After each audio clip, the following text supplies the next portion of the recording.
Saluja's removal from her position at Care Health Insurance cites action by regulatory agency against her.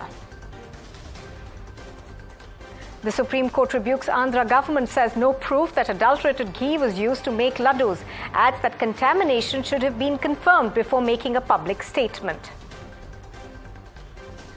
Veteran actor Mithun Chakraborty is to be given India's highest film award, to be honoured with the Dada Saheb Phalke Award for Cinematic Excellence.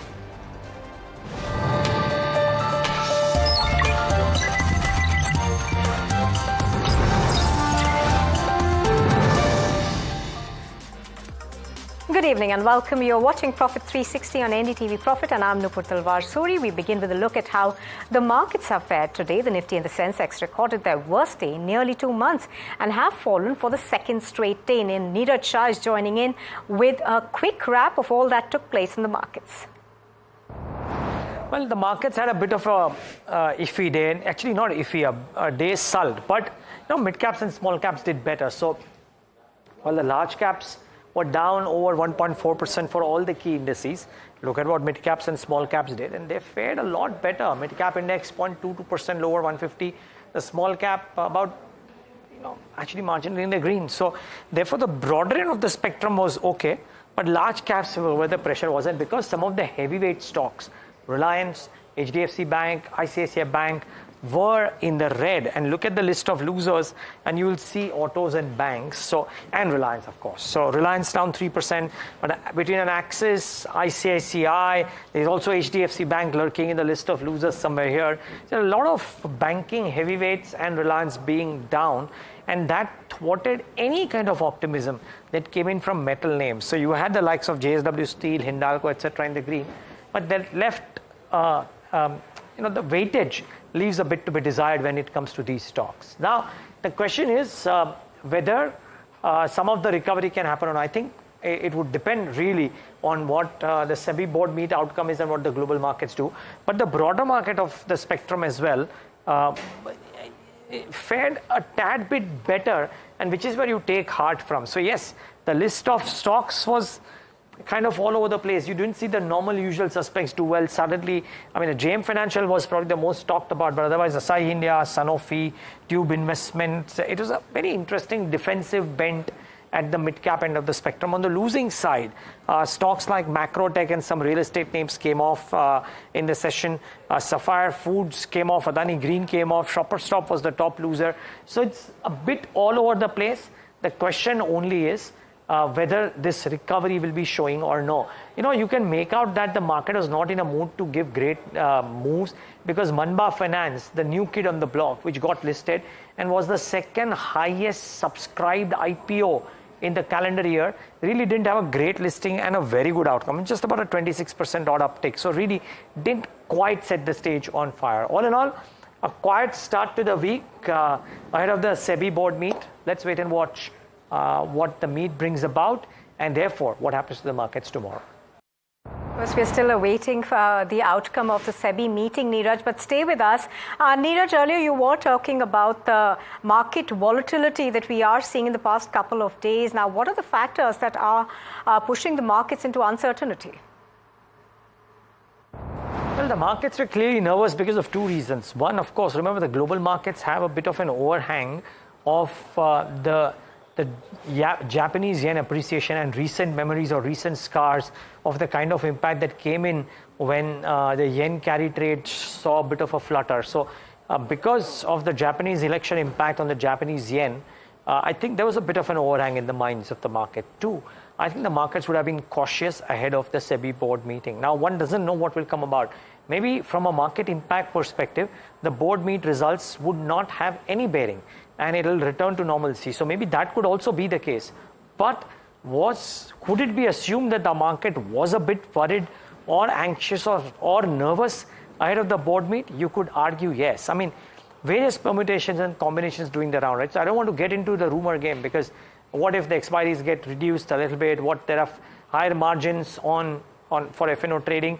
Who knows what comes? Safe to talk about it now that the markets are over, and therefore once we get to know what the SEBI's recommendations are for derivative markets and for other markets, is when we can comfortably say whether they are market moving or no. But certainly the market was anxious because of, to my mind, two key reasons. The JPY move, the Japanese yen move, and ahead of the SEBI board meet, a bit of a caution.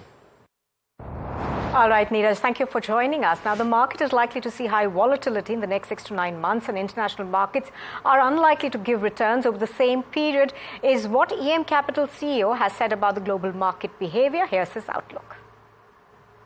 I very respectfully disagree that the world is in a good shape. I think US is in a very difficult shape. Okay. We saw the consumer confidence data collapse in the last month's print. We've seen Chinese profit data collapse, 18% fall in Chinese profits after a huge collapse for many years. So my point, and if I look at Europe, if I see the advisories that have come out of the large European autos, everyone is saying we were expecting 2% growth, now we're going to be down 5 or 7 or 9%. And two, the profits are going to collapse. I don't think this is in market horizons. If I see what the markets are saying, I think there's a disagreement between what the markets are saying and where I think the world is heading. It's just where I'm coming in and saying, I think the global economy looks really, really difficult. Data will show you in the next 6 months that things don't look good. The rate cut was clearly needed. Maybe 50 is not enough. Maybe you need another 50 by December. I think you saw the Swiss National Bank yesterday cut. I think you're going to have a synchronous rate cut cycle globally, including India by the end of the year. Well, the market regulator SEBI has approved the IPOs of Hyundai Motors, Mamta Machinery, Acme Solar, Vishal Megamart and Innovision. The Hyundai IPO is specifically on our radar. Tushar, in fact, is joining us to give us more details about this much-awaited IPO. Hi, Tushar. Give us more details about what you are expecting now. Is this likely to be a pre-Diwali IPO? Yeah, hi, good evening, Nupur. So essentially, what we reported a few days ago, citing sources that the Hyundai India IPO, which is potentially India's largest, has been approved by SEBI. That has come to fruition at this point of time. So it's basically a SEBI stamp on perhaps what will be India's largest IPO. What we know so far is that the size of the IPO is about $3 billion or about 20,000 crore rupees. That puts it at neck and neck to the LIC IPO that happened a few years ago. The valuation is seen at about $20 billion, which is about half of what the parent company in South Korea is valued at. You also have to remember that it's a pure offer for sale by the Korean parent. All the proceeds will go to the Korean parent, but there will be some involved, at least some outlay that will go towards actually setting up, increasing the output, so to speak, from India. What we are hearing from sources now is that the red herring prospectus is likely before Diwali. So essentially a listing will not be far away after the RHP comes out. Nupur. All right, Tushar, thank you very much for joining us and giving us those details. Moving on now, Manba Finance shares hit the markets with a solid opening, listing at 25% premium over the issue price of 120 rupees. Now, the stock opened at 150 rupees per share on the BSE and debuted at 145 rupees on the NSE, a 20.8% premium. Now, the company's initial public offering received an overwhelming response with a subscription rate of 224.10 times, marking the second highest subscription of the year. Manba Finance plans to raise up to 150 crore rupees through this fresh issue of 1.26 crore shares.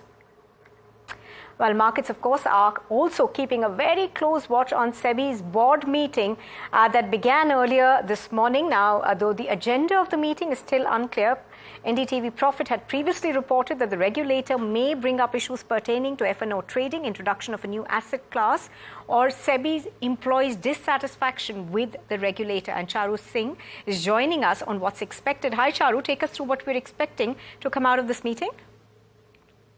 The board meeting of the Securities and Exchange Board of India has been on for a while now, and there are several things that could be on the agenda. As we reported earlier, there could be curbs coming on the F&O trading segment because of the huge amount of losses faced by the investors. There have been some reports on the same thing coming out of SEBI since January this year. Apart from this, there could be an introduction of new asset class between the mutual funds and the PMS, and there could also be discussions about the employee dissatisfaction and the allegations that followed the Hindenburg fiasco. Apart from this, there could could be several policy-related issues, for example, MF flight regulations and summary proceedings for the violation of security regulations. Apart from this, there could be relaxations in the qualifying criteria of the research analysts and investment advisors, and there could be other things involving regulations for insider trading as well. So let's see what comes out. All right, thank you for that. And Vinit Bulinjkar, the head research of Ventura Securities, spoke to us about what he expects from today's SEBI meeting. I believe that there is a knee-jerk reaction because, it is going to impact volumes in the short run. However, if you go to see empirical evidence, if you draw from the PMS, quantum increase from the minimum 25 lakhs to 50 lakhs, the market has only grown. Earlier also, there have been points in time when the size of the contracts has been increased and we have seen participation go up. So I think these measures which the SEBI is getting into the market, it is to protect the retail investor and who do not understand the wild fluctuations where they've all been losing money. So only the serious players will be left into the market. Well, also now on to another NDTV Profit exclusive. The government is likely to announce new external members of the RBI's Monetary Policy Committee by Tuesday. And Shrimi Chaudhary joins in with more. Shrimi, give us more details in terms of who these members are likely to be, I beg your pardon. What are your sources telling you? Yeah, the suspense on the new external members of Monetary Policy Committee is going to be over soon, as government is expected to put out names by tomorrow, that is October 1st, is what we are picking up from our sources. The names are not known yet to us. However, they are renowned economists and people from the finance world. The selection panel led by RBI Governor Shaktikanta Das has decided and rather finalized the name. And this also somewhere indicate that the upcoming policy meeting is going to be well within the time frame which is slated for October 7th and go until October 9th for the final outcome. This particular meeting assumes significance as the new members is going to hold this meeting and they will take a call on the interest rate cut. However, RBI has been maintaining the status quo, and in the October meeting also there would be not much change from the previous stance, because panel members being new in the system, they will take some time to sort of understand the scenario. But in the December meeting, we will see some sort of rate decision, and it's not completely ruled out. So we are tracking the story, and we are looking at who is going to be the new member of the MPC. All right, Charu, thank you. Shrimi, rather, thank you for that. Now, in a significant development, the Burman family is demanding Rashmi Saluja's removal from her position at Care Healthcare Insurance. Now, a letter outlining this demand has been sent to Care Health and Kedara Capital. The Burman cite regulatory scrutiny surrounding Saluja as the primary reason for their request. And Charu Singh has more details on this and joins us now. As we know, there have been a lot of regulatory action against Saluja and Relicare in the recent past. There have been proceedings and notices from Security and Exchange Board of India, appeals before the Securities Appellate Tribunal, cases before Delhi High Court, ED proceedings. And in the light of all of these regulatory actions, Burman family has come out with a letter to Kedar Capital as well as Care Health Insurance Limited to remove Saluja from her position, saying that these regulatory reasons are the reason for this demand. However, it has also been disclosed to NDTV Profit that there are some other actions that can be expected now that the AGM is over, and Relicare has not yet come out with a statement or has not given their stance about the issue yet. Well, BharatPe has now officially settled its long-standing legal dispute with the former co-founder Ashnir Grover. As part of the settlement, Ashnir Grover will no longer have any ties to BharatPe, and neither will he hold any shares in the company. Grover, in a statement on X, said that he will transfer some of his shares to the Resilient Growth Trust for the company's benefit, and his family trust will manage his remaining shares. Now, this, of course, comes after months of wrangling between the two sides to come out with a solution. Well, at the Rajasthan investors meeting aimed at attracting industry to the state's Chief Minister Bhajan Lal Sharma has promised that they will double Rajasthan's economic growth in the next 5 years. Rajasthan global investment summit के माध्यम से राज्य में निवेश लाने के लिए investor meet और रोड शो जैसी पहल की गई है तथा इस समिट की पहली इन्वेस्टर मीट मुंबई में सफलतापूर्वक संपन्न हुई और आप सभी के प्रयास से लगभग 4.5 लाख करोड़ रुपए से अधिक के निवेश हेतु एमओयू हस्ताक्षर हुए थे। इससे न केवल हमारे राज्य में विकास को नई ऊंचाई मिलेगी बल्कि हजारों रोजगार के नए अवसर भी पैदा होंगे। यह और भी प्रसन्नता की बात है कि आज दिल्ली में आयोजित हो रही इन्वेस्टमेंट मीट में मुंबई से भी ज्यादा राशि के एमओयू होने वाले हुए हैं। इसके लिए मैं आप सभी को बहुत बहुत धन्यवाद भी देता हूं, जो राजस्थान में निवेश के लिए बन रहे सकारात्मक माहौल को दर्शाता है। यही नहीं, मुझे और भी पूरा विश्वास है कि आप सबके सहयोग से अगले 5 वर्ष में हम अपने राज्य की अर्थव्यवस्था को दुगनी करने में सक्षम होंगे। Well, after capturing the dairy sector, Amul India is now looking to enter the competitive tea market. Jayan Mehta, the managing director of Amul, announced the company's foray into the tea sector, saying that they are looking to collaborate with tea estates in the Nilgiris. As we have discussed in the past with the Honorable Minister also on this, his vision was to work with the tea cooperatives in South India on the similar model that we have at Amul. So we have been interacting with the team there, and logically it is very true that if milk and tea go together, and for sure on the breakfast table butter cheese also are a part of that. We are working on this initiative. We've started getting the cooperatives together, farmers together in form of a cooperative and strengthening there, trying to create market not just through Amul but also through the new multi-state cooperative on exports which has been recently set up, the NCEL. We've just launched instant tea. We'll be very soon launching Amul organic tea, and also thinking about how Amul can enter into the mass market of tea in a very big way.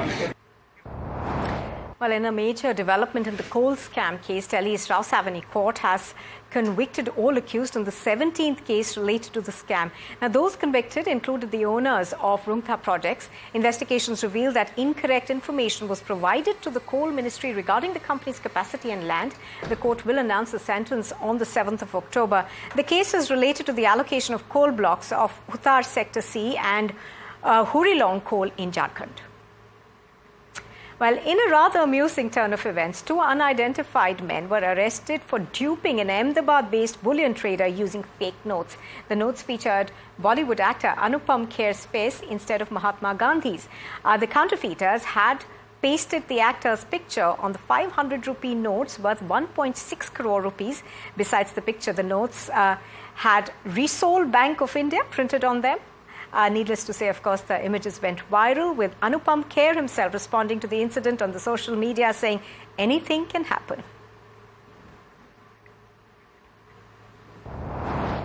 Well, several parts of Bihar are facing floods as incessant rains continue to cause havoc. Bihar's Sitamarhi is flooded after the embankment of the Bagmati River was breached due to torrential rains. NDTV's Prabhakar Kumar sent in a ground report. Floods have caused devastation in around 13 districts of Bihar, especially rivers like Kosi, Gandak and Bagmati. They have caused devastation. They have breached embankments at several places. We are right now in the Belsand region of Sitamarhi district in Bihar, and this is where the Bagmati river has caused devastation. It has breached one of the embankments and has flooded the entire region. This is a subdivision of Sitamarhi Belsand.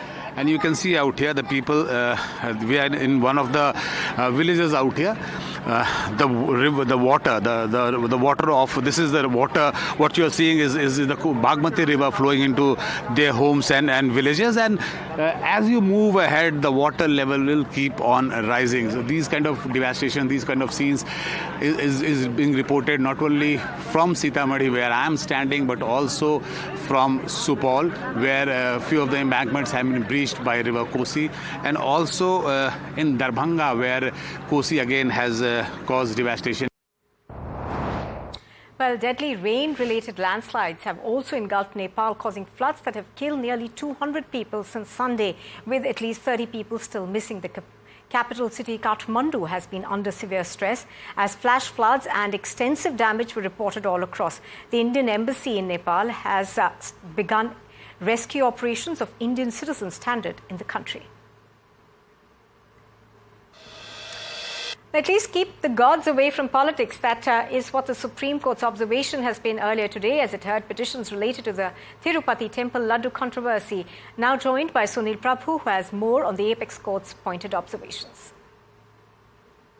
The Supreme Court came down heavily against the Andhra Pradesh Chief Minister N. Chandrababu Naidu for speaking out, going ahead of the investigation that he ordered. The SIT has asked the Solicitor General, Mr. Tushar Mehta, to assist the court in deciding how they will go about this probe, whether it will be done by an SIT or an independent agency. But before doing that, it heard for nearly an hour both the petitioner as well as the Andhra Pradesh government. The petitioner saying that this hurts the religious sentiments, is being done deliberately, which will really shake the faith. And it's in that backdrop that the Andhra Pradesh government was prodded by the two judges, Justice Gavai as well as Justice Vishwanath, asking and saying that there is no proof that the adulterated ghee was used by in the laddus. That is a matter of under investigation. There is nothing to show that animal fat has been used. They said, please don't mix religion with politics, keep the gods away from politics, and saying that prima facie, they haven't seen any evidence that adulterated ghee was used in the laddus. More importantly, that there have been 5 vendors who have been supplying ghee to the TTDT Trust. And whether when they are mixed, how do you find out, how do you identify which one has been adulterated? It's in that backdrop now that the Supreme Court will hear the matter next early on Thursday. Well, moving on to international news now, Israel has launched an airstrike on central Beirut in Lebanon. Over 1,000 people were killed, including Hezbollah leader Hassan Nasrallah. Videos from the scene show ambulances and crowds gathered near the destroyed buildings. Hezbollah deputy chief Naim Qasim delivered his first address after Nasrallah's death. He said that Israel won't achieve its target and that the battle will be long. The Hezbollah will choose a new leader soon. Lebanon's health ministry also says that the fighting may have displaced up to 1 million people. Well, moving on to Japan now, where Shigeru Ishiba's victory in the prime ministerial race has sent shockwaves through the markets, with the Nikkei falling over 4% on Monday. The yen strengthened sharply, raising concerns about economic repercussions. This comes at a time when China's markets are on the rise. Ishiba has stated that he will call a national election on the 27th of October after assuming office. Well, Golden Bullet has officially signed Olympic medalist Manu Bhaker as their brand ambassador. In an exclusive interview with NDTV, Manu Bhaker shared her thoughts on the partnership. She also spoke about her special moments from the Olympics, revealing that initially she wasn't very confident. While shooting, while in the finals, while 2 steps away from the medal, but I just kept telling myself just one shot at a time. Just have focus right now, have faith right now, and try and do your best. So truly, I'm really honored to be a part of this team, and I feel like we have some things in common, such as like we both strive for precision, quality, and actually we want to deliver the best of the best things. So for me also in my sport, it actually matters a lot to me, the precision, the quality, and the dedication and everything, the longevity also in my career. So personally, I also strive for that, and the Golden Bullet brand also strives for that. So I feel like this is a great brand, and I'm really honored to be a part of it. And I hope like we make it together for a long time. And this actually, truly, I will tell you that I did not know much about hand tools and fastener expo, but when I came here, I really wanted to know more about it, because a developing nation we are, and I think every sector is developing, and having such brilliant tools in this industry also, and how Golden Bullet has been doing so far in its journey, I mean, it's tremendous. And absolutely brilliant efforts by the Golden Bullet brand.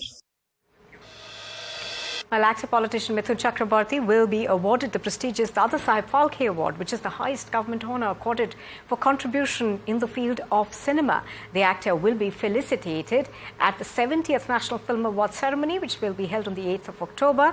The veteran actor dedicated the award to his family and fans. Sir मैं सच बोलूं कि मेरे पास कोई भाषा ही नहीं है, ना मैं हंस सकता हूं, ना मैं खुशी से रो सकता हूं. इतनी बड़ी चीज़ है, कैसे जहाँ से मैं आ रहा हूँ कोलकाता के, कैसे एक ब्लाइंड लेन से फुटपाथ से लड़के इधर आया हूँ, उस लड़के को इतना बड़ा सम्मान मैं सोच भी नहीं सकता. लिटरली मैं बागरूद हो गया. बस इतना बोल सकता हूँ, ये मैं डेडिकेट कर रहा हूँ मैं अपने फैमिली को और मेरे फैंस पूरे विश्व में जहाँ भी हैं उन सभी को. Well, that's all we have time for on this edition of Profit 360. Thank you very much for joining it.